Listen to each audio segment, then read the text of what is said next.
Greetings, I am Nimrah, an undergraduate student of Political Science and Economics and an intern at Iisppr.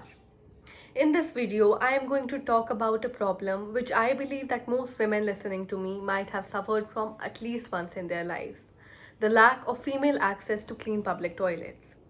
It is a part of most women's life to avoid drinking water so that they do not have to use a public washroom to urinate while they are traveling long distances or even while they are commuting from their homes to their schools, colleges, or workplaces. Many women also avoid traveling on the days that they are menstruating so that they do not have to change their sanitary napkins in public toilets. It isn't a rare sight outside female toilets to see a woman, a friend, a co worker, or a family member guarding the door of a toilet being used by another woman because our public toilets do not have proper locks. This forces women to always have company when they want to use a public washroom. Due to these reasons, as many as 30 women do not relieve themselves in public washrooms and therefore suffer from many problems. Constrained access to an adequate toilet with doors and locks and trash bins for menstrual waste disposal often results in stress, embarrassment, physical discomfort, and gender based violence. According to the available data from Sustainable Development News, over 500 million women lack access to sanitation facilities. That means 13% of the world's female population was unable to use a toilet to go to the bathroom or manage menstrual hygiene. For these women in India, the risk of sexual assault is 50% higher than for women within access to sanitation facilities, according to a 2018 study. Since most women cannot change their sanitation environment, most of us are forced to change our behavior, like changing timing of our sanitation, reducing the intake of food and liquid, and even withholding defecation or urination.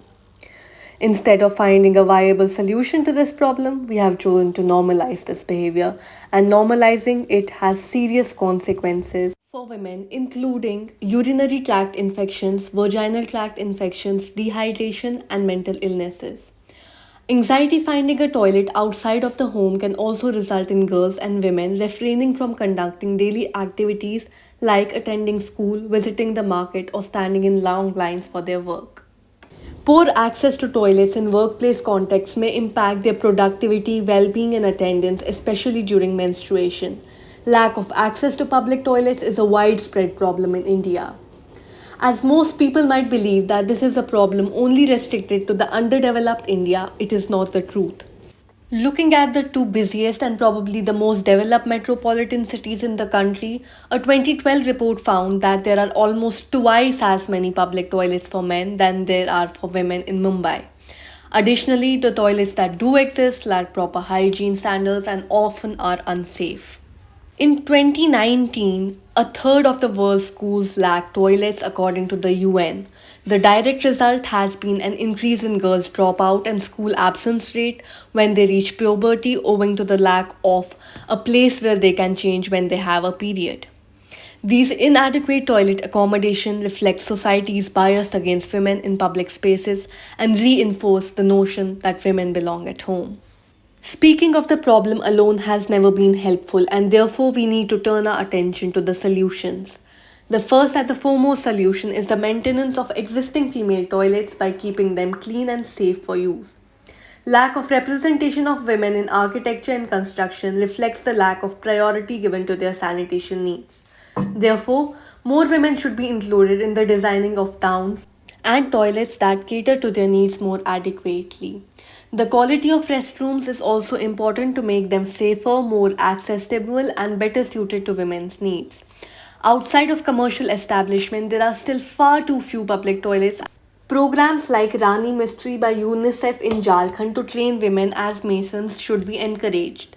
Under this program, girls who have dropped out of school because of the lack of facilities for dealing with their period are becoming Rani Mistry or toilet builders in their communities. Similarly, WaterAid has drawn up best practices guide in partnership with UNICEF and WSUP designed for all actors involved in providing sanitation access. These initiatives have the same goal: promoting the inclusion of women in the planning and governance of sanitation infrastructure to ensure that their needs are met.